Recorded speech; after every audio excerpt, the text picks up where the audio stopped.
Back to clean news UP. चलिए देखते हैं उत्तर प्रदेश की 25 फटाफट बड़ी खबरों को। इससे पहले आप न्यूज को कहां से देख रहे हैं हमें कमेंट में बताना बिल्कुल ना भूलें। साथ ही हमारे फेसबुक पेज को भी फॉलो करें। फेसबुक पेज का लिंक डिस्क्रिप्शन में दिया गया है। एमबीबीएस और विशेषज्ञ डॉक्टर्स की पुनर्नियुक्ति प्रक्रिया शुरू। सरकारी अस्पतालों में चिकित्सकों की कमी दूर करने के लिए सेवानिवृत्त होने वाले डॉक्टर्स को दोबारा मौका दिया जा रहा है। इस बार एमबीबीएस और विशेषज्ञ डॉक्टर्स की पुनर्नियुक्ति एक साथ होगी। इसके लिए 21 अक्टूबर से 4 नवंबर तक ऑनलाइन आवेदन किए जा सकेंगे। इसमें 31 अक्टूबर को सेवानिवृत्त होने वाले चिकित्सक भी आवेदन कर सकेंगे। दिवाली छठ पूजा की तैयारी। त्योहार पर नहीं भटकेंगे यात्री, हर समय मिलेगी यूपी रोडवेज बस। दिवाली से लेकर छठ पूजा को लेकर दिल्ली व पूर्वांचल जाने वाले भीड़ उमड़ती है। इन शहरों को जाने वाले यात्रियों के लिए बसों की पुख्ता व्यवस्था की गई। 700 बसों के बेड़े में रोडवेज ने पिछले दिनों हुई पीटी परीक्षा को लेकर खामियों पर विचार विमर्श किया। रोडवेज अफसरों की माने तो परीक्षा संचालन के दौरान बस संचालित करने में जो कमियां सामने आई, त्योहार पर इसे थामा जाएगा। रोडवेज ने बसों को रिजर्व में रखेगा। भीड़ बढ़ने पर अतिरिक्त बसों को जरूरत पड़ने पर किसी भी रूट पर भेजा जा सके। यूपी के राशन कार्ड धारकों को कल से मिलना शुरू हुआ 5 किलो चावल। पीएमजीकेवाई के लाभार्थियों को कल से 5 किलो चावल दिया जा रहा है। ये राशन अगस्त महीने का है। वहीं अंत्योदय राशन कार्ड धारकों को जुलाई, अगस्त, सितंबर की 3 किलो चीनी 18 रुपए प्रति किलो की दर से दी जाएगी। वितरण 31 अक्टूबर तक किया जाएगा। इस संबंध में प्रदेश के खाद्य आयुक्त सौरभ बाबू ने आवश्यक दिशा निर्देश जारी कर दिए। दिवाली छठ पूजा पर 44 स्पेशल ट्रेन आसान बनाएंगी यात्रा। यूपी के गोरखपुर से यात्रियों की सुविधा के लिए दिवाली और छठ पर्व पर विभिन्न स्टेशंस के लिए अक्टूबर और नवंबर में स्पेशल ट्रेन का संचालन किया जा रहा है। ये जानकारी एनईआर के सीपीआरओ पंकज कुमार सिंह ने दी। बता दें कि त्योहारों के कारण दिवाली और छठ पूजा पर ट्रेन में बढ़ती भीड़ को देखते हुए स्पेशल ट्रेन चलाई जा रही है। सूखा, अतिवृष्टि और अब बुआई के समय खाद का संकट। यूपी के कई जिलों में भटक रहे किसान। बुआई शुरू होते ही कई जिलों में खाद का संकट गहराने लगा है। बुंदेलखंड, मध्य प्रदेश के कई जिलों के अलावा प्रयागराज और आगरा में सबसे ज्यादा किल्लत है। सुबह से सहकारी समितियों में लाइंस लग रही है। कुछ ही देर में स्टॉक खत्म होने से किसान लौटाए जा रहे हैं। कई जिलों में समितियों के बजाय निजी दुकानों को खाद दी गई, जहां से किसानों को महंगी खाद खरीदनी पड़ रही है। बांदा में किसान सड़क पर उतर चुके हैं। बाकी जिलों में भी आक्रोशित किसानों ने समितियों में हंगामा शुरू कर दिया है। यूपी में किसानों के लिए सोलर पंप पाने का सुनहरा अवसर। फसलों की सिंचाई के लिए नए उपाय तलाशे जा रहे हैं, जिसमें सरकार भी नई योजनाएं चला रही है। इस बीच उत्तर प्रदेश सरकार ने पीएम कुसुम योजना के अंतर्गत किसानों को सब्सिडी पर सोलर पंप देने का फैसला किया। पूरे राज्य भर में किसानों को पहले आओ पहले पाओ के आधार पर सोलर पंप सेट दिए जाएंगे। इसके लिए किसानों का विभागीय वेबसाइट पर पंजीकरण होना अनिवार्य है। सिंचाई की वजह से फसल उत्पादन प्रभावित ना हो, इसके लिए यूपी की योगी सरकार किसानों को सोलर पंप सब्सिडी दे रही है। सोलर पंप दुर्गम क्षेत्रों और बिजली कटौती से परेशान किसानों को राहत देगा। इन स्कूल्स के शिक्षकों को बड़ा झटका। 90% हाजिरी के बाद ही मिलेगा मानदेय। कस्तूरबा गांधी आवासीय विद्यालय में अब छात्राओं की 90% हाजिरी के बाद ही शिक्षकों को मानदेय दिया जाएगा। वहीं भोजन मद का भी बजट इसी आधार पर दिया जाएगा। महानिदेशक स्कूल शिक्षा विजय किरण आनंद ने गुरुवार को इस संबंध में 10 बिंदुओं को जारी करते हुए कहा कि यदि इनका 100% पालन न किया गया तो जिला समन्वयक बालिका और वार्डन दोनों का नवंबर महीने का वेतन रोक दिया जाएगा। कोविड के शिकार हुए मरीजों की हड्डियों में घुसा वायरस। खांसने छींकने भर से टूट रही हड्डियां। कोविड के शिकार हुए मरीजों की हड्डियों में वायरस घुस गया है। स्थिति यह है कि खांसने छींकने या मामूली सी चोट लगने भर से हड्डियां टूट जा रही हैं। अस्पतालों के हड्डी रोग विभाग में पहुंच रहे कई मरीजों में ऐसी ही स्थिति दिखाई दे रही है। चिकित्सकों का कहना है कि कोरोना के इलाज के दौरान लिए गए स्टेरॉइड्स का असर हड्डियों पर जमकर हुआ है। पीएम देंगे युवाओं को 75,000 नौकरियां। 22 अक्टूबर को ऐलान।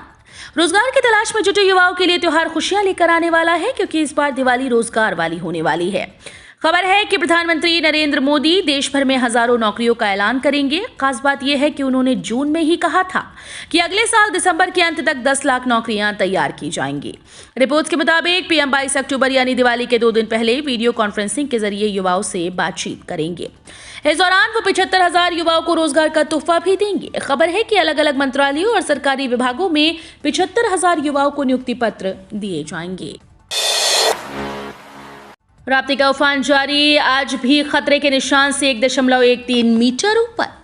गोरखपुर में बाढ़ के सभी रिकॉर्ड तोड़ अपनी सीमाओं को लांघकर दूसरे क्षेत्र में तबाही मचाने वाली सरयू नदी का जलस्तर तेजी से घट रहा है। इसके नाते बाढ़ के पानी से घिरे गांव की संख्या घटने लगी है। जो नाव लगाई गई थी उनको हटाया जा रहा है, लेकिन राप्ती नदी अब भी उफान पर है। गोरखपुर में उसका जलस्तर खतरे के निशान से 1.13 मीटर ऊपर पहुंच गया। इसके साथ ही उसके बढ़ने का क्रम जारी है। सिंचाई विभाग के अभियंताओं का मानना है कि 2 से 3 दिन बाद राप्ती का जलस्तर नीचे आना शुरू होगा। इलाहाबाद के बाद बनारस के बीएचयू में फीस वृद्धि के खिलाफ आंदोलन तेज। इलाहाबाद यूनिवर्सिटी के बाद अब बनारस के बीएचयू में भी फीस वृद्धि के खिलाफ चल रहा आंदोलन तेज हो गया है। एक तरफ एबीवीपी के छात्र धरना प्रदर्शन कर रहे हैं तो दूसरी तरफ संयुक्त संघर्ष समिति के छात्र सड़क पर उतरे। गुरुवार को संयुक्त संघर्ष समिति के आह्वान पर केंद्रीय कार्यालय का छात्रों ने घेराव किया। इस दौरान मौजूद फोर्स से छात्रों की तीखी नोकझोंक और धक्का मुक्की हुई। छात्रों का कहना है कि बीएचयू में सभी पाठ्यक्रमों की फीस 100 से 500% तक बढ़ा दी गई। आगरा में नलों से आ जाएगा गंगा जल। आगरा शहर में पेयजल का संकट अभी बरकरार है। इसकी वजह से जनता को परेशानी का सामना करना पड़ रहा है। सिकंदरा वाटर वर्क्स पर गंगा जल की आपूर्ति पूरी तरह से बंद है। जीवनी मंडी वाटर वर्क्स में लाइंस में जो गंगा जल शेष है वह पहुंच रहा है। इसकी वजह से दोनों ही वाटर वर्क्स से यमुना जल की आपूर्ति की जा रही है, लेकिन यह आपूर्ति पर्याप्त नहीं है। इसकी वजह से लोगों को भटकना पड़ रहा है। हालांकि शासन के हस्तक्षेप के बाद मध्य गंगा कैनाल खोल दिया गया, लेकिन इसका पानी आज आगरा पहुंच जाएगा। 10वीं और ITI पास के लिए यहां निकली है बम्पर वैकेंसी। सरकारी नौकरी की इच्छा रखने वाले उम्मीदवारों के लिए अच्छी खबर है। इंडो तिब्बतन बॉर्डर पुलिस ने हेड कांस्टेबल और कांस्टेबल पदों पर भर्ती निकाली है। इन पदों पर आवेदन की प्रक्रिया अभी शुरू नहीं हुई है। 29 अक्टूबर 2022 से आवेदन की प्रक्रिया शुरू होगी। इन पदों पर आवेदन करने की अंतिम तिथि 27 नवंबर 2022 है। इच्छुक और योग्य उम्मीदवार आधिकारिक वेबसाइट पर जाकर ऑनलाइन आवेदन कर सकते हैं। इस भर्ती प्रक्रिया के तहत कुल 186 रिक्त पद पर भर्ती की जाएगी। आरएसएस प्रमुख मोहन भागवत को सीएम योगी ने अयोध्या आने का निमंत्रण दिया। प्रयागराज में पिछले 4 दिनों तक चली आरएसएस की बैठक के बाद गुरुवार को सीएम योगी संघ प्रमुख मोहन भागवत से मिलने पहुंचे।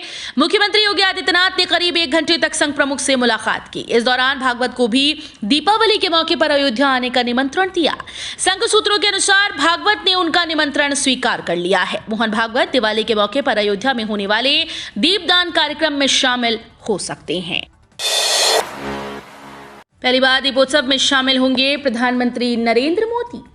प्रधानमंत्री नरेंद्र मोदी दीपोत्सव में शामिल होने के लिए 23 अक्टूबर को अयोध्या आ रहे हैं। इस बात की पुष्टि जिलाधिकारी नीतीश कुमार ने की। 2 साल बाद पीएम मोदी फिर से अयोध्या आ रहे हैं।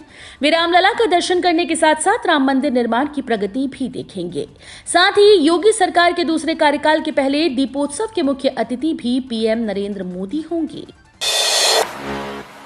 खराब होने लगी बनारस की हवा, येलो जोन में शामिल हुई काशी। दीपावली से पहले ही बनारस की हवा खराब होने लगी। लगभग 2 महीने से अधिक समय तक ग्रीन जोन में रहने के बाद बनारस का air quality index yellow zone में पहुंच गया। केंद्रीय प्रदूषण नियंत्रण बोर्ड की ओर से जारी आंकड़ों के अनुसार वाराणसी का एयर क्वालिटी इंडेक्स 132 दर्ज किया गया। चिकित्सकों के अनुसार फेफड़े, अस्थमा और दिल की बीमारी वाले मरीजों को सांस लेने में तकलीफ हो सकती है। मायावती और बीजेपी काटने लगे सपा का मुस्लिम वोट बैंक। लोकसभा चुनाव 2024 से पहले यूपी में राजनीतिक समीकरण साधने शुरू हो गए हैं। सपा वोट बैंक पाने जाने वाले मुस्लिमों पर भाजपा बसपा सेंधमारी में लग गई। हालांकि ऐसा पहली बार हो रहा है जब भाजपा पसमानदा मुस्लिम को अपने पक्ष में करने में लगी है। बसपा ने तो इमरान मसूद जैसे मुस्लिम नेता को अपने पाले लाकर आगे के संकेत भी दिए। वहीं समाजवादी पार्टी प्रमुख अखिलेश यादव के आगे चुनौती होगी कि अपने मुस्लिम वोट बैंक को कैसे बरकरार रख पाते हैं। कानपुर, वाराणसी, गोरखपुर, आगरा, मेरठ, प्रयागराज, बरेली में पेट्रोल डीजल सस्ता। देश भर में कल पेट्रोल डीजल के नए रेट जारी हो गए हैं। कच्चे तेल की अंतर्राष्ट्रीय कीमतों के अनुसार भारत में ईंधन की कीमत तय करती है। यूपी के प्रमुख शहरों मेरठ, प्रयागराज और कानपुर में पेट्रोल डीजल के दामों में कमी देखने को मिली। आगरा, वाराणसी, बरेली और गोरखपुर के रेट में तेजी आई। वहीं लखनऊ के दामों में कोई बदलाव नहीं हुआ। पेंशनर्स के लिए शुरू हुआ नया पोर्टल, मिलेगी खास सुविधा। भारत सरकार ने पेंशनर्स की सुविधा के लिए पोर्टल लॉन्च किया है। इस पोर्टल की सहायता से पेंशनर्स अपनी जरूरतों को पूरा कर पाएंगे। सरकार ने स्टेट बैंक ऑफ इंडिया के सहयोग से इसे बनाया है। केंद्रीय मंत्री जितेंद्र सिंह ने एकीकृत पोर्टल की शुरुआत की। वेबसाइट पर पेंशन भोगियों की सभी समस्याओं का निवारण होगा। इस पोर्टल को लॉन्च करने का मकसद ईज ऑफ लिविंग है। पीएनबी ने करोड़ों ग्राहकों को दी जबरदस्त खुशखबरी, एफडी पर दे रहा सबसे ज्यादा ब्याज। देश के बड़े सरकारी बैंक पंजाब नेशनल बैंक ने दीपावली के मौके पर ग्राहकों को शानदार ऑफर दिया। पीएनबी ने ग्राहकों के लिए पीएनबी 600 डेज एफडी स्कीम पेश की है। इस ऑफर के तहत बैंक के ग्राहकों को एफडी पर जबरदस्त रिटर्न मिलेगा। पीएनबी 600 डेज एफडी स्कीम के तहत बैंक की तरफ से ग्राहकों को 6.50% से 7.30% तक ब्याज दिया जा रहा है। पाक से 130 किलोमीटर का फासला, वायु शक्ति का केंद्र डीसा, पश्चिमी सीमा का नया प्रहरी। गुजरात के बनासकांठा में बनने वाला नया एयरबेस पश्चिमी सीमा पर भारत का नया प्रहरी बनेगा।